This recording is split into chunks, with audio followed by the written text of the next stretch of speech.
Pilots, what is your least favorite airport? Charleston, WVA. The end is on a mountain, so you get to do a 180 on the edge. I can emotionally accept a crash landing. I have real trouble with a crash after landing. It's really freaky as a passenger too, since you can't see the airport until you land or it feels like you're flying right into the side of a mountain. Combine that with the fact I was usually on some 10-seat puddle jumper, and it doesn't make a great experience. LaGuardia is 100% the worst. There is a reason us pilots refer to it as La Garbage. That miserable, always delayed, overcrowded shithole fills me with such hatred it's unbelievable. Oh, it's your go home day.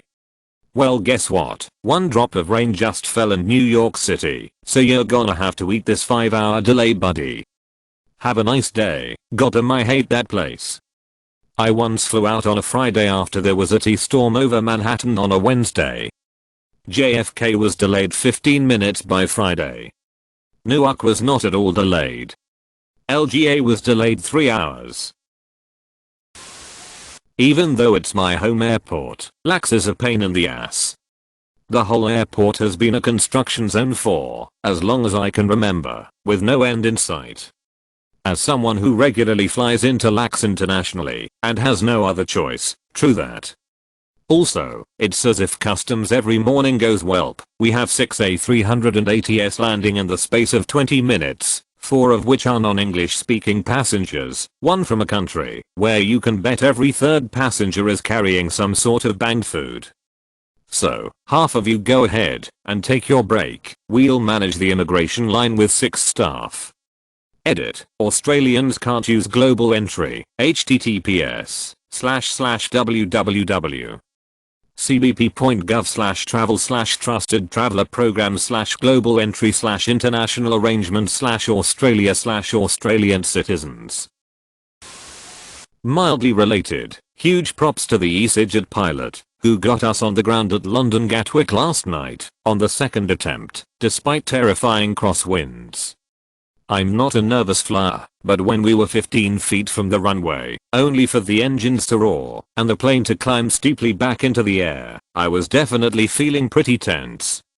The wind was horrible and the rain was driving, and on our second approach, the wings were definitely tilting, but he got us safely and smoothly on the ground. Thanks man, you're a legend. I would love to hear from any pilots who've ever landed at K-Tak Airport. That must have been a trip. I was thinking that as soon as I saw this question. I've landed there as a passenger. It was amazing to be below the buildings as we landed. It certainly was something. I know an old Lufthansa pilot who was certified for K-Tak, and he said it was a white-knuckle trip all the way to the gate. Go-arounds were fairly common, even under fair weather conditions. LaGuardia. Hands down. Just a complete pain from 18,000 feet until you're at the gate. Unfortunately, it doesn't stop there. The airport is packed. The food sucks, and it's insanely expensive. There's people everywhere. It's sold. Leaving?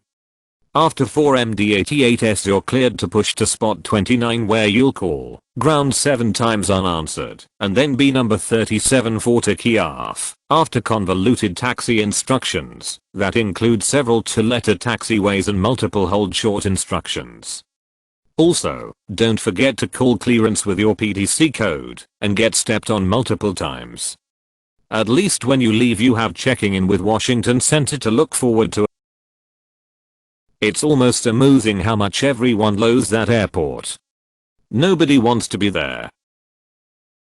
Passengers, pilots, employees. I recently just sat next to an off-duty pilot on a flight. He told me his regular route was LA to Hong Kong and back. He said he would always do what he could to avoid having to land in Russia or China and would opt, if he has the choice, to land in either Alaska or Japan. Did he say why? Can't speak for Russia, but in China all of the airspace is controlled by the military, and they often shut off huge swaths of airspace with little warning. I have taken dozens of flights across China, and, without exaggeration, each and every flight has either been delayed or cancelled. The longest delay I had was 15 hours with no reason given. And the airports are pretty shitty.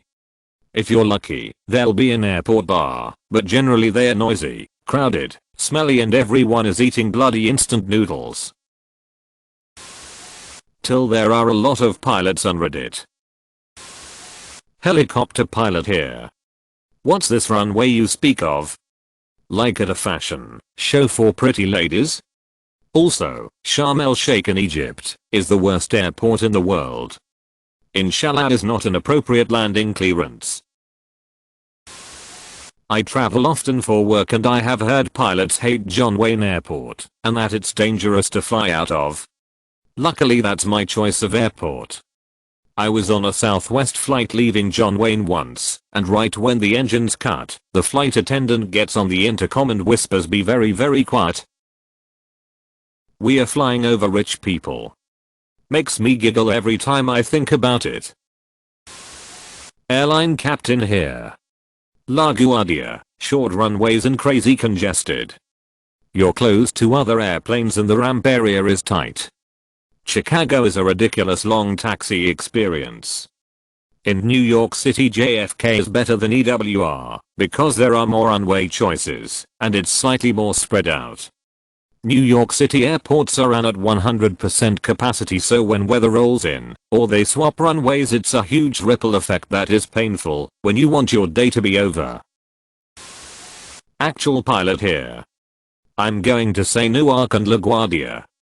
Someone farting in the wind could cause 2-hour delays up there. But in all seriousness, with the congested airspace of EWR, LGA and JFK, any weather in the northeast can cause some serious delays. Actual pilot, Toronto Pearson International. Yes, this airport is massive. But the second it gets windy, or they get a millimeters of snow, the whole place goes to shit. Cancellations and delays everywhere. 2 days ago, 200 flights cancelled for a bit of wind. Last week we landed 5 hours late because of some snow. When we landed, I counted at least 20 planes sitting around waiting for gates. Apparently some had been waiting for 2+ hours. Not to mention the landing fees are insane.